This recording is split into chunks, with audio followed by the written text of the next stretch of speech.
I just gotta go right into it. Trying out higher resolution stuff.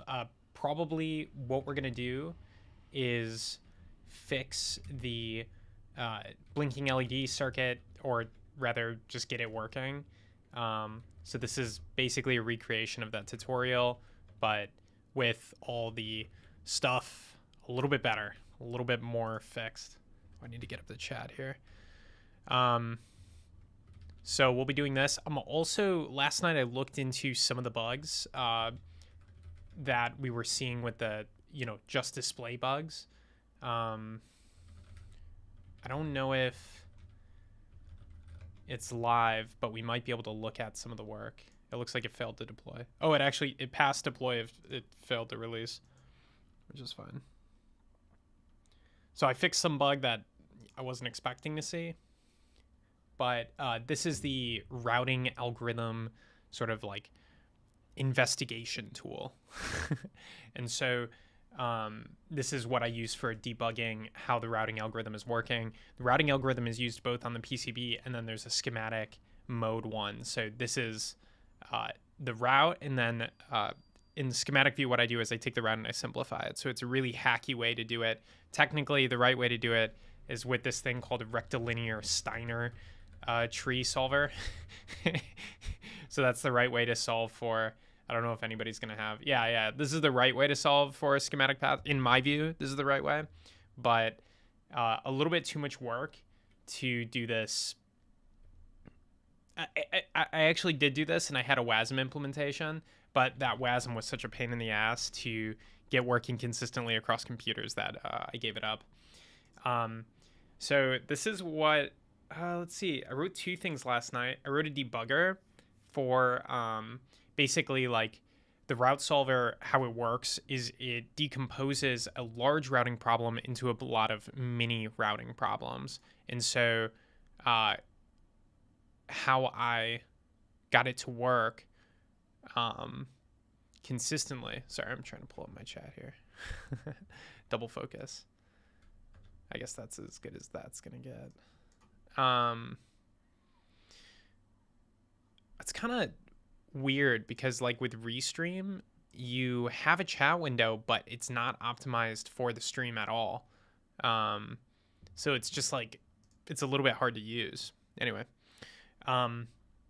so you decompose a routing problem into a lot of sub-routing problems, and this lets you view a sub-routing problem with like a base 58 encoded version. So this is safe to log to the console. It's not going to be some massive object or hard to copy out. This is super easy to copy out. So you copy out this like a sub-problem that you're logging, and you can see it.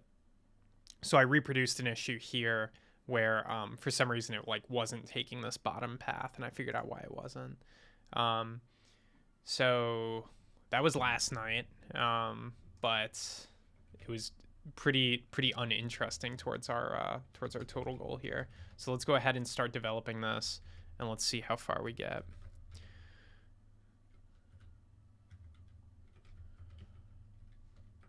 I'm pretty happy with this this green screen setup because it looks like the code is slightly more visible, which is all. Oh, I forgot to change the title.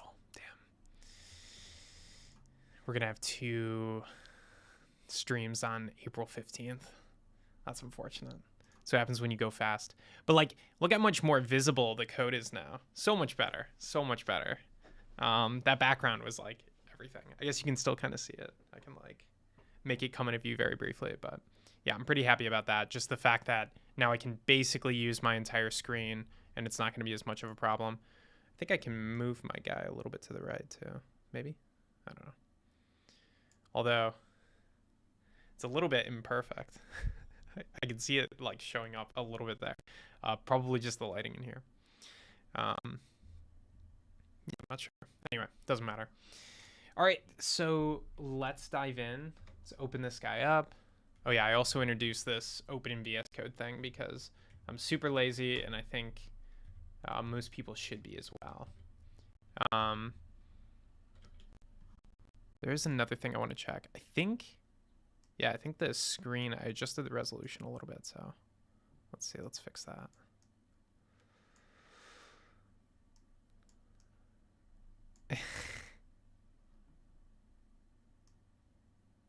Okay. Yeah. Looks good. Cool. So yeah, we have this open directory in VS Code option, which I'm very excited about. Okay, and the whole thing I was trying to do last night was figure out why this guy is not connected here and why this box isn't fully drawn, but I went down a bunch of rabbit holes.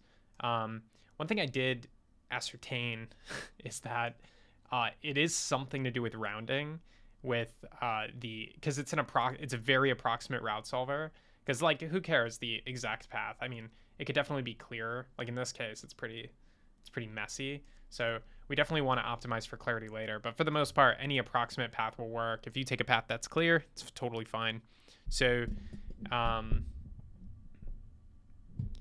so there's some kind of rounding going on, because when I move these batteries up and down, it doesn't really move these lines. So it's literally just like something in the approximation algorithm. So, you know, approximation, root of all evil, but you kind of got to deal with it because there's so many lines going on. Anyway, this guy is fully traced. So the next thing to do is just to get the PCB going. So if we go to the PCB view, I guess we have a lot. I don't know why we have. Oh, I guess these guys all have 0805 footprints. So when I hover over this, you can see there's like a bunch of I've never seen that many stacked before. It's kind of cool. I like it. But anyway, you can see there's all these pads stacked here. That only happens if two pads are directly on top of each other. So that's kind of cool, actually. So those are all the LEDs and resistors, but our 555 timer doesn't have a footprint yet. I don't think our batteries have footprints yet. I don't think I gave them a battery. Those battery footprints are going to be pretty manual. So it might not... there's a couple ways to do this. I think probably the most fun way is to do each footprint and then do the full PCB, rather than like kind of like do the PCB and then come back and do some of the footprints. I don't really know how this green screen background works. It's like it's fading in a little bit. I could mess around with it, but I think I'll just leave it be. I don't know if I'm going to be able to tweak it enough today.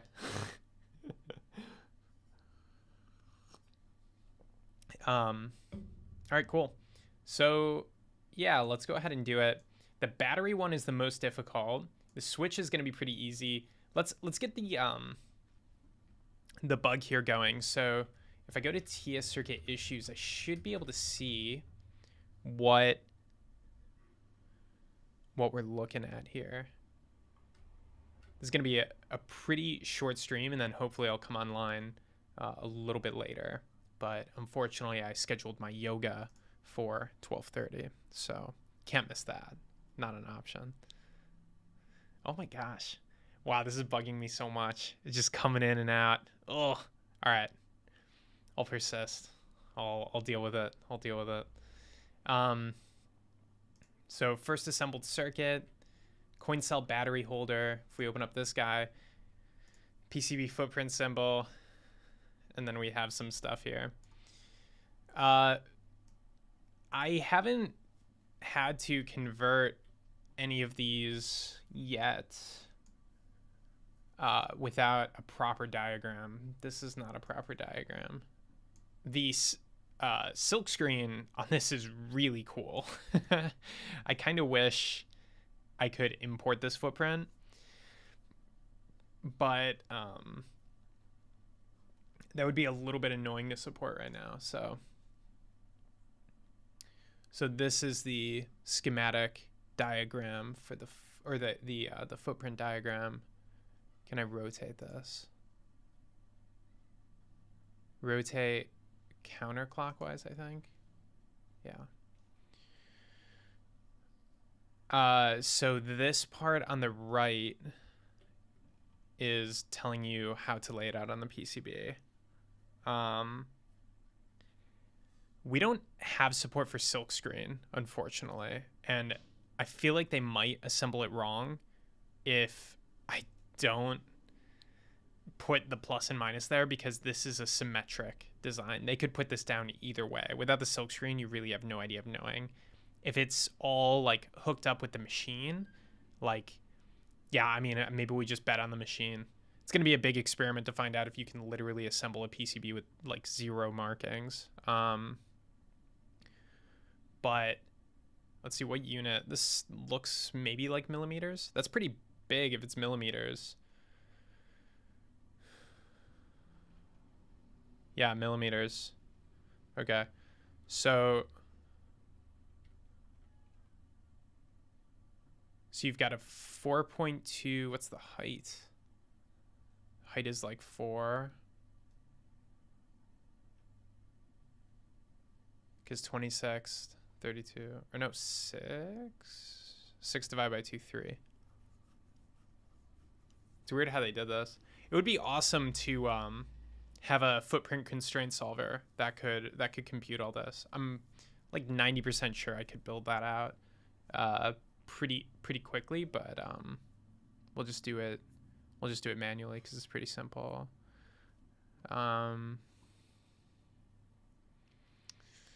There's this program I like called SolveSpace. It's very not known for some reason, but I think it would be a really good way to play with this. So let's see if we can get this installed.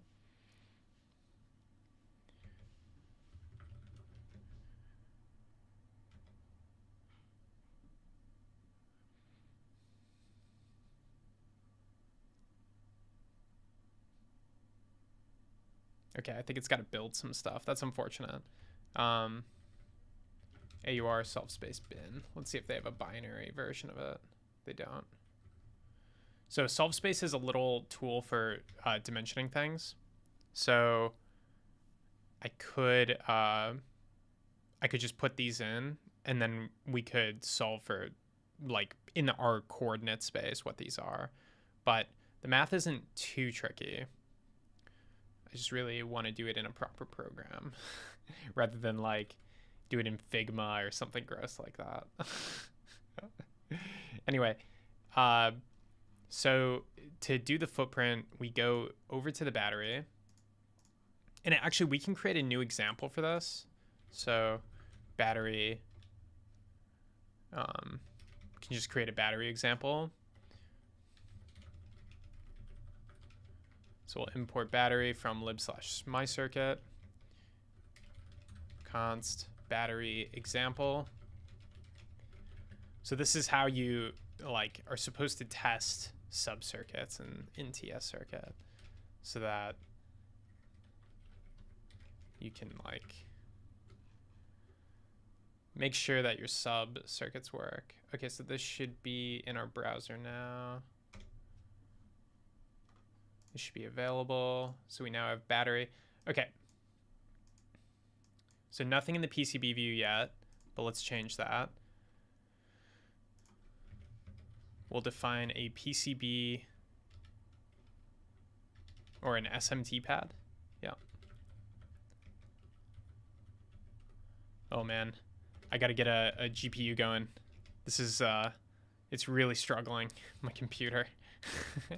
With the slightly higher resolution today.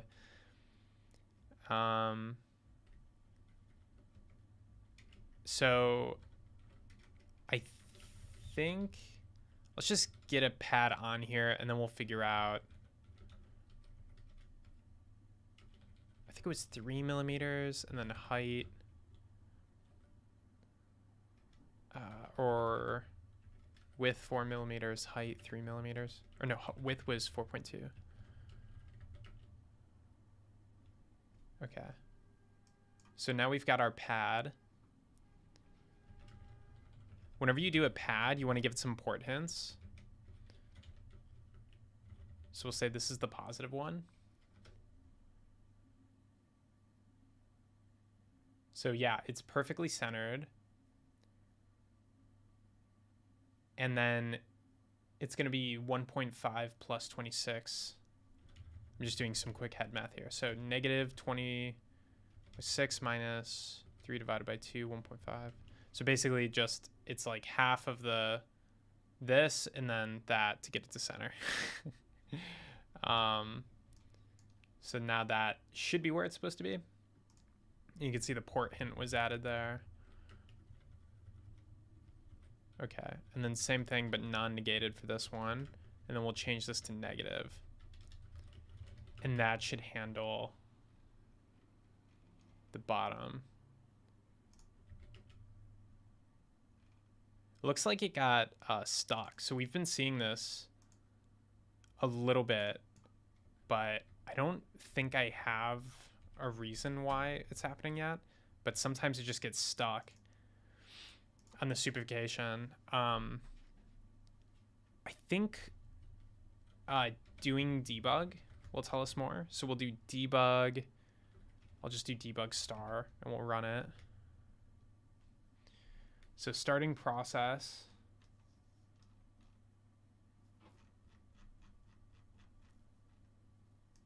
Using runtime node.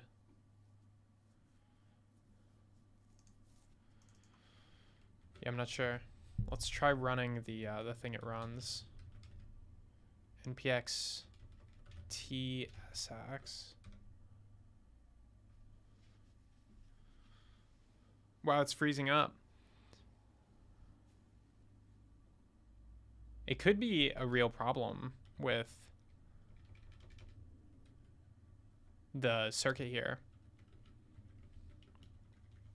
Could be a real hang up.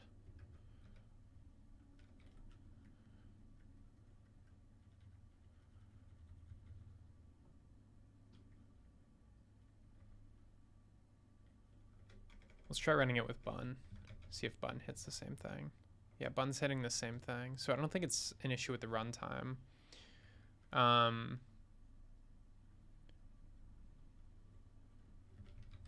So presumably during the render stage is where it's getting confused. So let's just add console. Why is it doing that? Console.log starting render. And then over here, we'll do ending render. So that way we know if it's getting stuck on that stage. So starting render. So yeah, it definitely seems like it's getting stuck there. The other thing we can do is call that component. So force it to go through one more stage. So we'll say rendered component.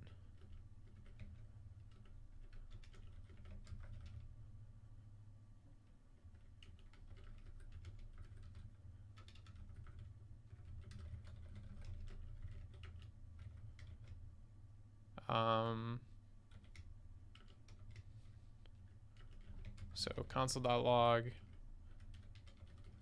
calling component. Okay, let's see if we get further. Okay, so it's definitely in the render stage. And unfortunately, we don't have too much insight as to what's going on inside of there. We just know that when you call render on this rendered component, it's having some issues, and it's probably related to battery. So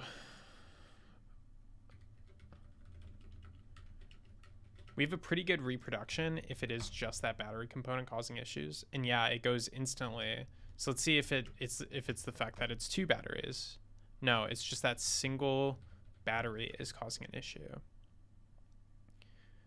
And I think this happened after we added the second SMT pad too. So for some reason, right, because I still have a battery, I think. Yeah, I can even have two batteries. So for some reason, adding a second SMT pad causes stuff to break. It could be related to this port hints option. So maybe we turn that off. Yeah, okay. So something with the port hints causes it to freeze there.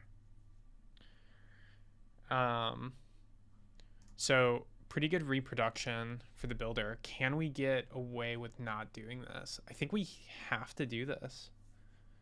Like, I don't see a way to build this circuit without having that SMT pad there. So I think this might be a deal breaker. So we have a bug we have to fix. Let's commit what we have so far. So update battery with footprint, but hit rendering bug.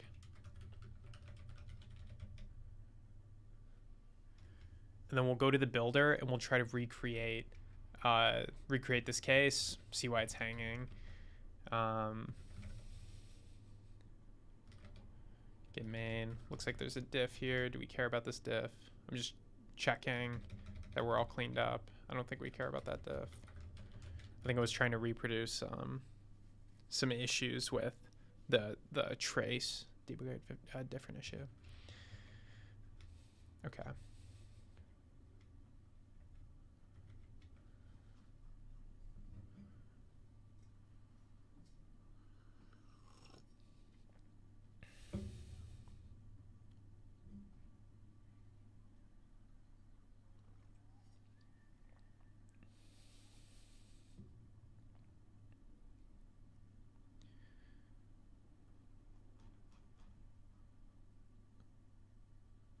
So I think I'm gonna want a new test. Wow, this chroma key.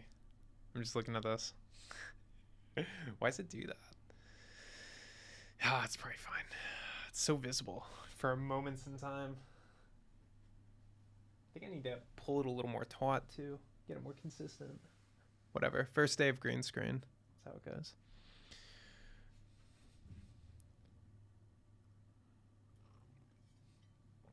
We want to create a very, very simple example. Wonder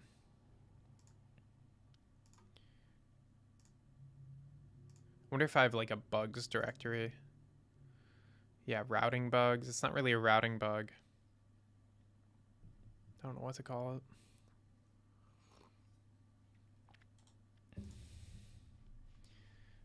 I'll just call it general bugs.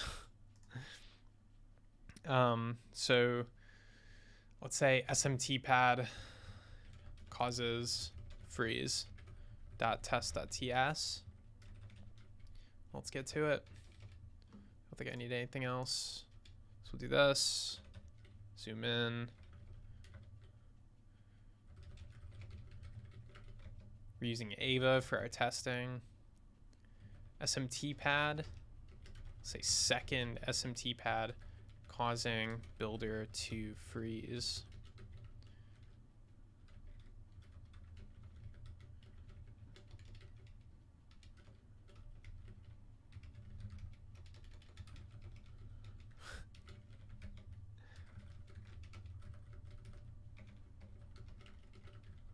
Just set this up.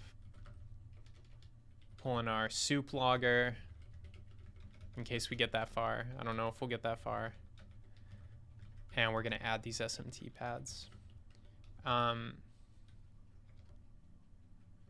We can probably help Copilot by pasting our circuit that we know causes the bug.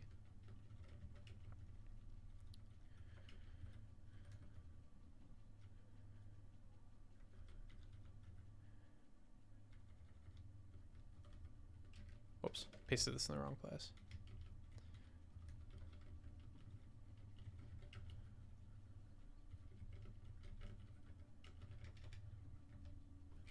SMT pad builder, SMT pad builder. Actually, I guess the good question is like, what other, I wonder if we can narrow it even a little bit more.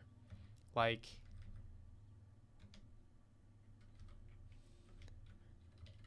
so not working right now. Let's try just commenting stuff out for a little bit. Like, for example, if I comment out the negative port. Yeah, okay, so it works. So these port definitions are pretty important. So it's the interaction between the port definition, my guess is. If I comment all of these out.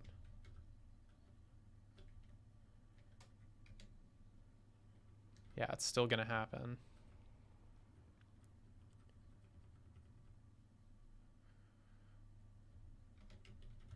So it has something to do. This would be really interesting. Do we even need the positive port? Does it have something to do with the name? No, no. So it also has to do with the interaction with the positive port. But you don't need the second SMT pad. So we can reproduce with 2 ports and an SMT pad. So, okay, pretty easy. Also, out of curiosity, I'm wondering if pin number has anything to do with this, because you can also say that this is pin 1, this is pin 2. And I wonder if that would somehow fix this.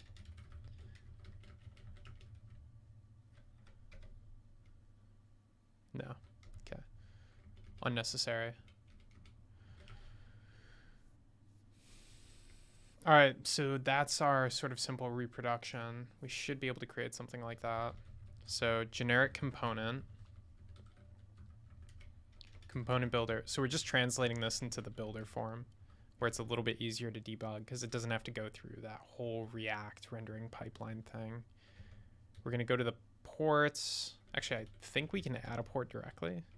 Ooh. Do you not have an add function? CB dot. I thought it had an add function, but it might not. So we'll do ports, add that. Is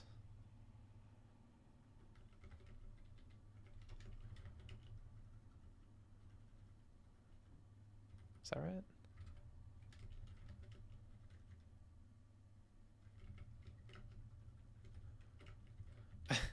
This kind of doesn't work with the builder pattern. You have to do it in 2 separate things. It should be port. Oh my gosh. Copilot threw me off. All right. Positive and then negative. I guess just for clarity, this is how I did in the other one, I think. Negative on the left. Name. Oh, this isn't right either. So it'd be port builder.setprops. Forgot how this pattern worked. Let's do this one first because it's still complaining. Property setProps does not exist on port builder.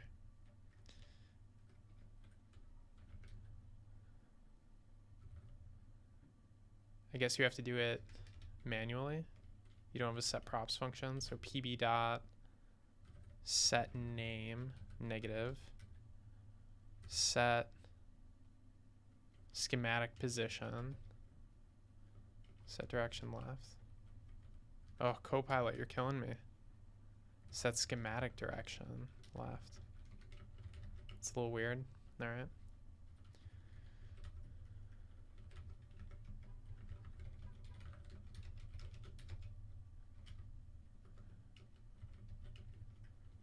Okay. Okay, this one's an X and Y. Oh boy, this is all over the place.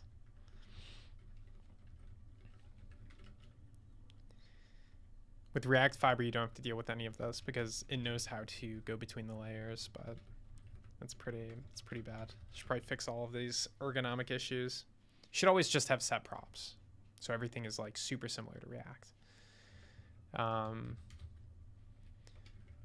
So I guess now we do footprint add PCB or SMT pad.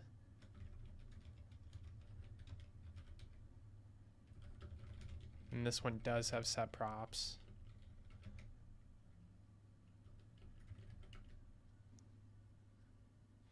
So the one that's causing the issue is negative for some reason.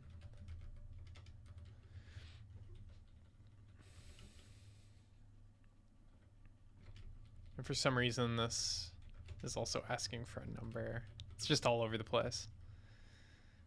Okay, some issue here. Layer top, okay. Was that the issue? I don't think so. Okay, so theoretically this should crash if we recreated the scenario well enough.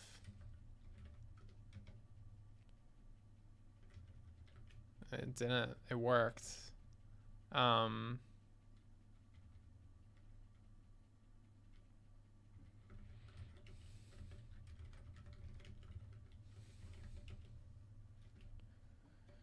Man, that's crazy.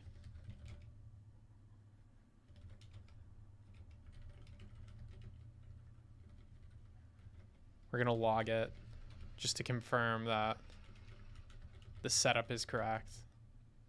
The other thing that could be happening here is there are 2 batteries, I think. Yeah, I am still doing 2 batteries. So if I do 1 battery, are we good? No. Okay, is there any interaction with other elements? So we can comment out everything. See if there's any other interaction that might be causing an issue. Like, for example, the traces could easily be the cause of it. Okay, so it's not just the battery. It has something to do with the battery and the traces.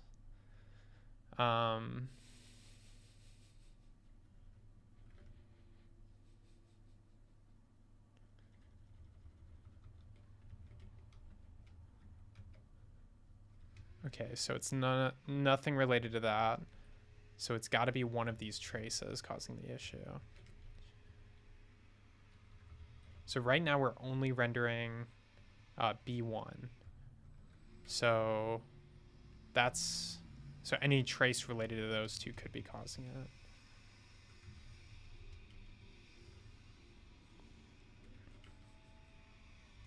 So it's not that one. Could be this one. B1 neg. No.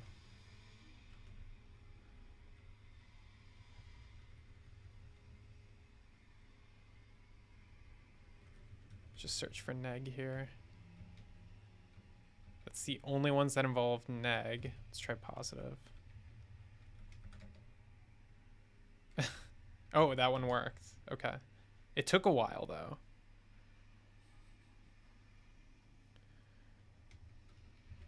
That involves the battery that's not there. That's so weird. Oh wait, now it's working. I think we have like a crazy routing issue.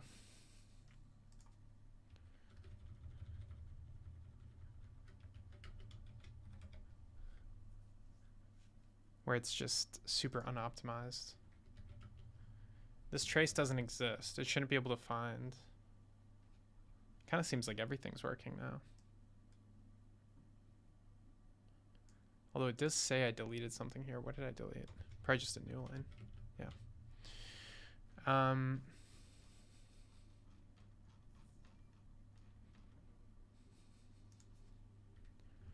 Yeah, it is starting to seem like it's an optimization issue.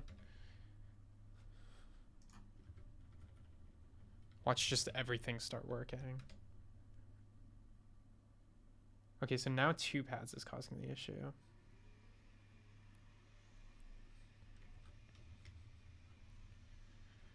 There's probably a way to get the logging a lot better inside of the inside of that render function.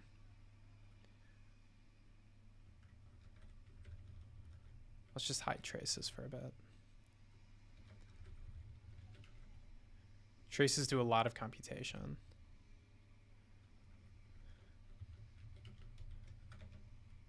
So yeah, nothing bad happens. You can render the whole footprint out if you have no traces. So that isolates the problem a little bit.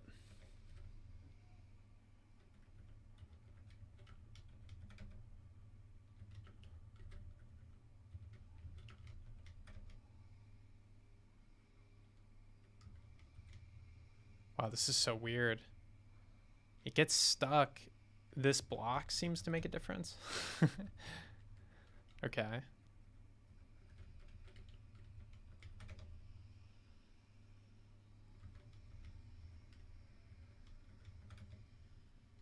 Huh. R1 right to C1 right. I don't know. It's pretty weird. I think what I'm feeling is that we probably just need, in general, something around these like tracking or profiling the traces as they go and giving up a little bit early if they take too long.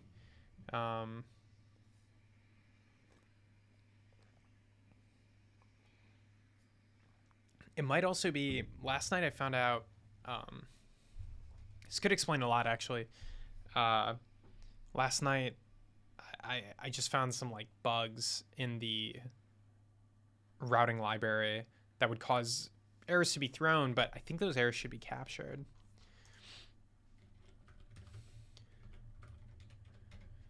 So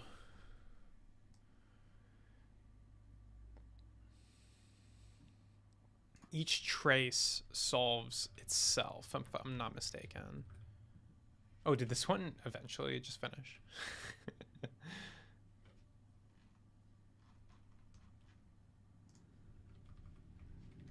I'm just cleaning up for a sec.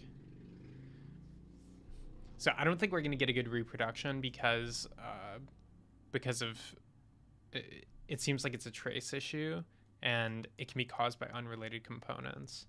And then it also looks like that one just took a while to render. So it's literally just like some kind of infinite loop sort of issue. So probably the best thing to do is to have clock time, like a real-time stop. If you're going too long, you should just stop. See how we can do that.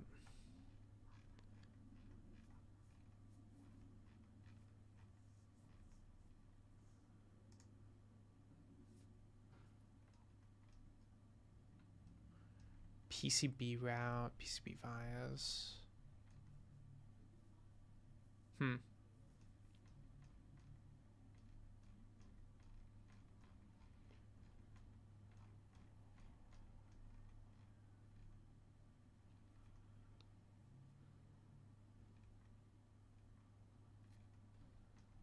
The other thing that would be really good to know.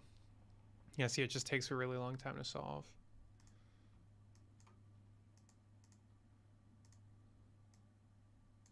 Yeah, it doesn't want to load now. It's kind of interesting. Because we don't know if it's the schematic routing that's causing an issue.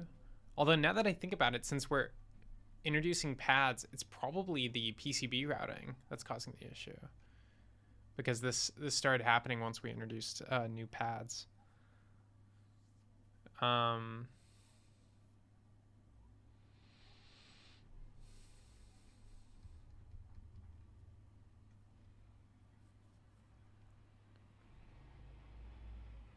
PCB routing is actually less complicated than schematic routing. You're just finding a path between two terminals.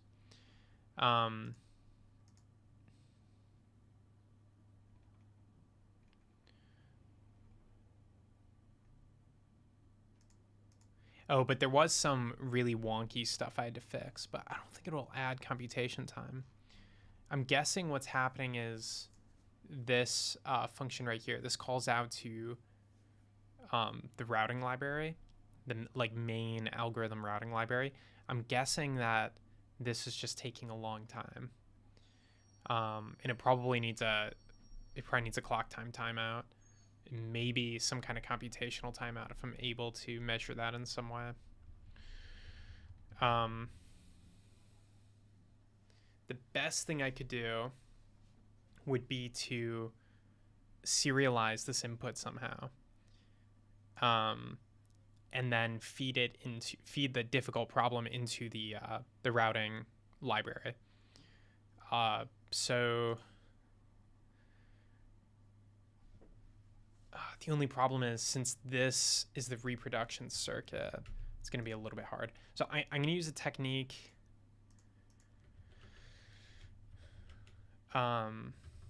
There's a module called Deeper. I think I have to install it globally, but what it's going to do is clone and attempt to build the builder project inside of the blinking LED circuit in a subdirectory, so that we can modify the builder and then test out some logging or whatever we need to do inside of the blinking LED circuit. So it's cloning it into a subdirectory. It's going to try to install and build it, and then we'll be able to modify it. Looks like I have to install Yalk globally. Yalk is just like an alternative to npm link that works a little bit more consistently.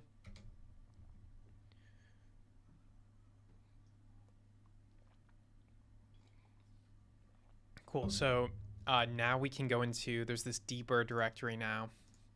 We can go into the TS circuit builder and modify it kind of freely. I'm going to open that up in a separate VS Code instance.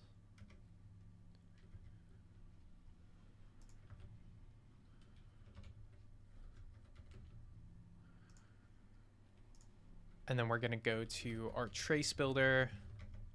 And then we're going to add that log line so that we're able to kind of take that hard problem and isolate it.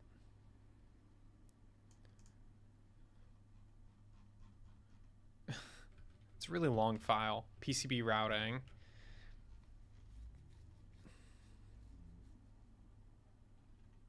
It's like a find route function. Yeah, there it is. Find route.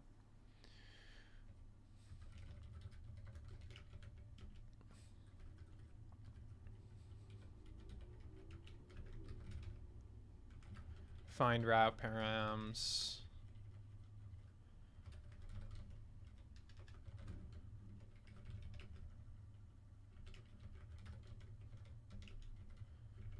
And we'll just log those out.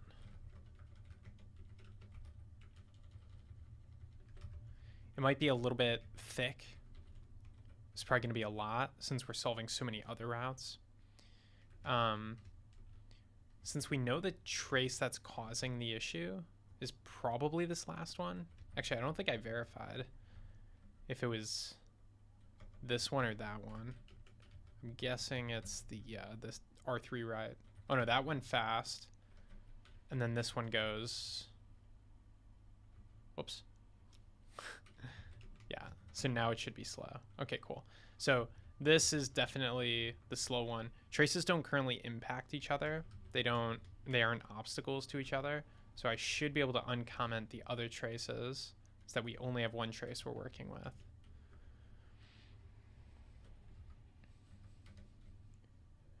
And yeah, it's still time consuming. So that basically confirms that this trace is taking forever. So let's rebuild. I don't know if deeper sync will rebuild it for me. It will. Okay, cool. So you just do deeper sync. And then I run this file and it should log before it finds the route. Looks like it's not.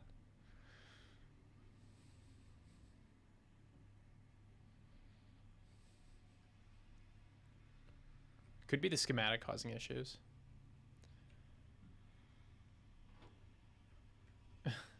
So let's go to the top of this function here. So building trace.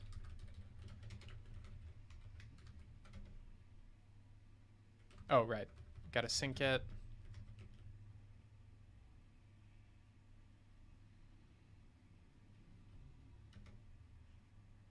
Okay, we're getting that far. Weird. Okay.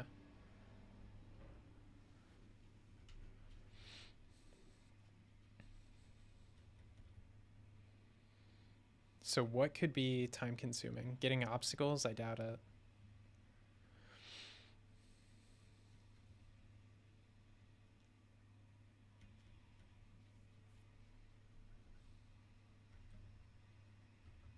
Internal route solver. That is, I think, the costly thing we do.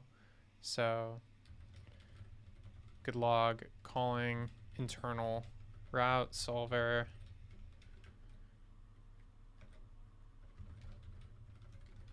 Internal route solved. So now we'll know if it's getting stuck there.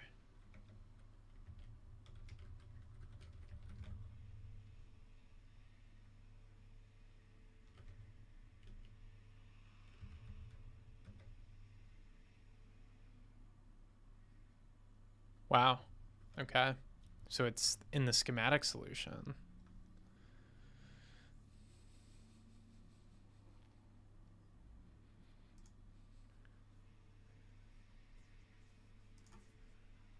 So there's a couple different solvers. It should be using the Route 1 solver.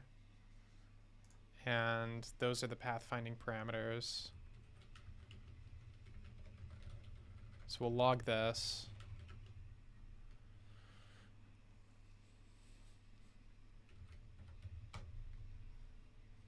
Oh, whoops.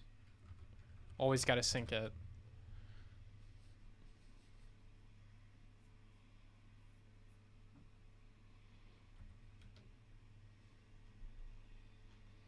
Okay, so that is the thing that's hanging us up. So that should be pretty easy to debug inside of our routing library. What's going wrong? The only thing is it is getting cut off and it's not proper JSON. So I'm gonna output it as proper JSON. So we'll do JSON.stringify.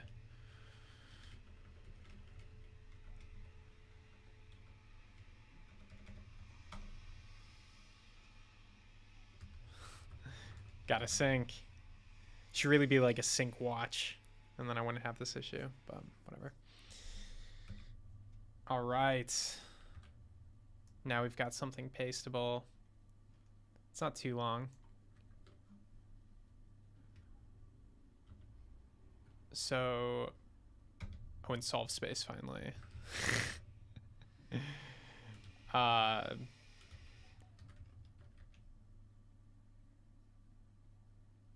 Okay, so let's go to the routing library now. Run our storybook. I'm gonna open up Firefox before I do this. Yeah.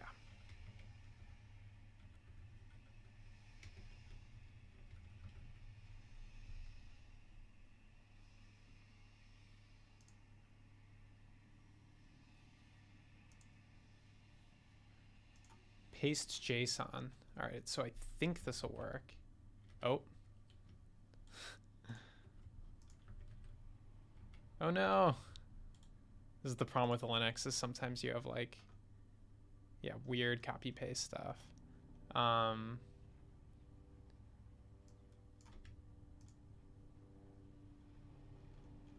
It's mad about something. I'm not sure what.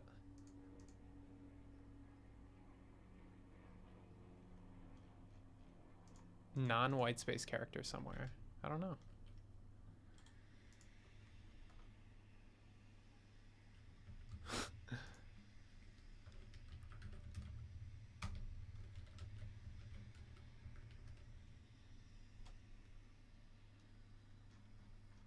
Seems okay to me. Oh wait, there is something weird going on. I think it's how the terminal is giving me this output.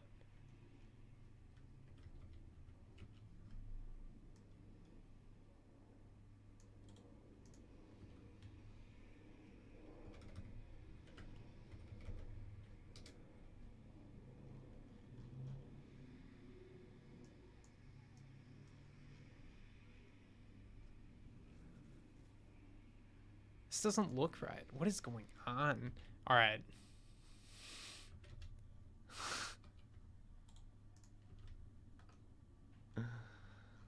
There we go. That looks normal. Unexpected non-white space character. I don't know.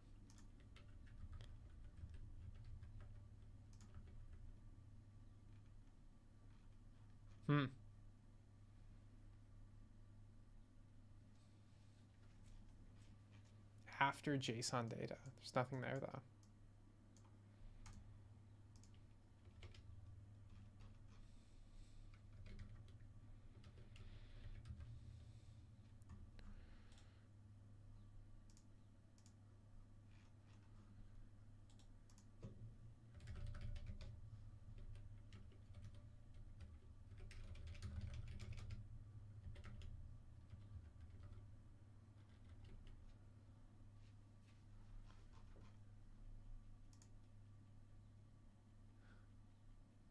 Oh, there is something in how it output. Something weird happened, or how it was copied, but it repeated some of it. Also, this looks really like not what is over here. I don't know what's going on. I think I'm having some like Linuxy terminal issue. We're able to copy output. Yeah, it's not copying the right thing. I think since this is a new Arch installation, and Warp is also not that robust of a product, yet. I think it's struggling.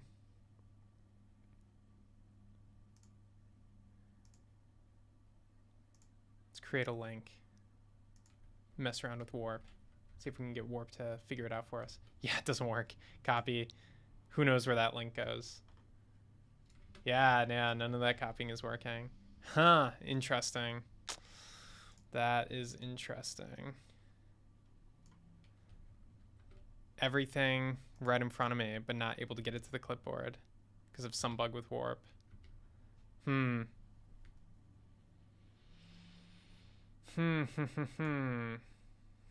Very interesting.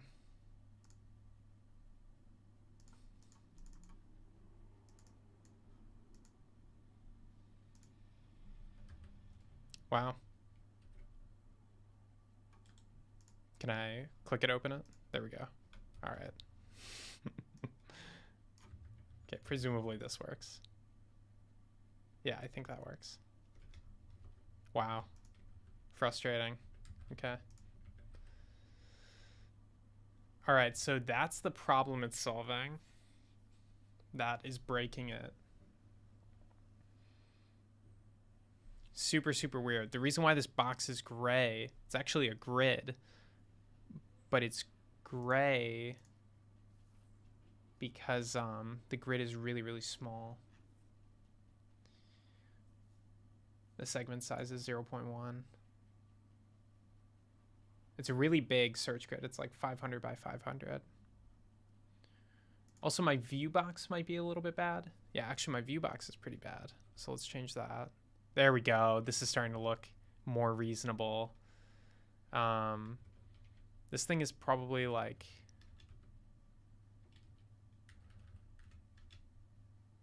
Yeah, okay. We're starting to get into reasonable land.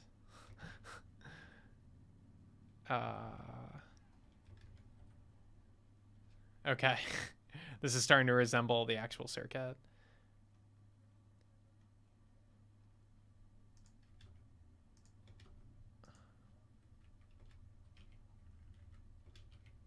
Still very strange, though. I can see why it got stuck. Find schematic route. Yeah, it's freezing.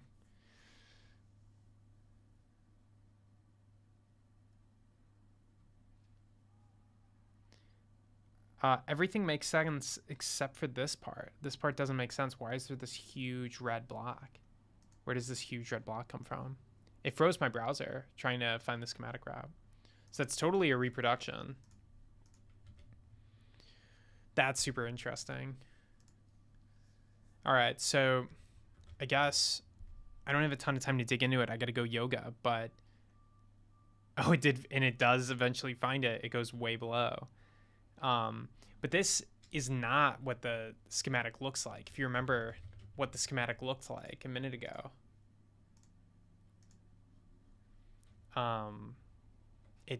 it doesn't have a huge thing blocking the middle. So it's possible that one of the batteries somehow is creating this massive thing in the middle that you can't go through. Maybe it's like the schematic box or something like that.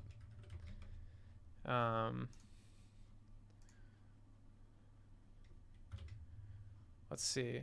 Yeah, it's failing to superfy, which makes sense. But let's remove that trace. Okay, so now it's working.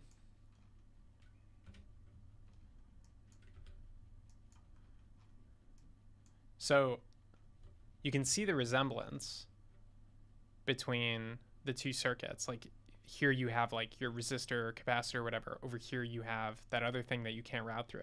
But this giant block in the center doesn't make sense. The other thing that doesn't make a lot of sense is like just like the optimization or the approximation itself. This grid is so small and like there's so much space to go. Like you don't need that much space. You don't need 50 millimeters of wiggle room. So I think the approximation could also be made better. So I guess that's the next thing to tackle when I come back. What is causing that giant red block? Is it the B1 or the B2? we could render this out a couple times to figure out what's causing that giant block. And then, yeah, and figure it out. Anyway, cheers. Thanks for tuning in if you did. Otherwise, stay up.